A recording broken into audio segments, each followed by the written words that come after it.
urges will come, no matter how old are you, no matter how younger are you. तुम कितने ही जवान हो, तुम कितने ही बूढ़े हो, या फिर तुम कितने टाइम से अपनी स्ट्रीक बना रखे हो, नो फैप की, वो अर्जिस आएगी ही आएगी। एक पेपर की बोट और समुद्र की लहरें, अगर तुम उस पेपर की बोट को छोड़ोगे नहीं तो तुम उन समुद्र की लहरों के साथ बह जाओगे एंड डूब जाओगे।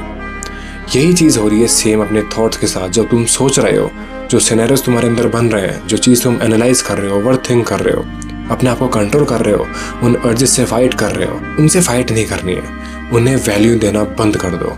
लाइक एक पेपर की बोट की तरह उन्हें बस जाने दो। उस पेपर की बोट को पकड़कर उस नदी में छोड़ आओ, वो समुद्र की लहरों के साथ बह जाएगी। जितनी बोट्स है उतनी बार ये चीज़ करो, वो लहरों के साथ जाती रहेगी, लेकिन वो जो पेपर की बोट्स है वो आती रहेगी। एंड इसी तरह तुम्हारे जो थॉट्स है वो आते रहेंगे, जो नेचुरल अर्जेस है वो आती रहेगी। तुम कितने ही बूढ़े हो जाओ वो ख़त्म नहीं होगी। लेकिन मैटर एक चीज़ करती है, क्या तुम उनको लेकर बैठते हो, पकड़ लेते हो, या फिर उन्हें वैल्यू नहीं देते हो एंड उन्हें जाने देते हो। Stop doing this thing. अगर तुम ये चीज़ करने लग जाओ, इम्प्लीमेंट कर लो ये चीज़ कि तुम्हें अपनी अर्जेस को वैल्यू नहीं देनी है, उनको इतना भाव नहीं देना है, वो आकर फेड आउट हो जाएगी एंड तुम अपने आप की मेंटलिटी को इसी तरह कॉन्कर कर सकते हो।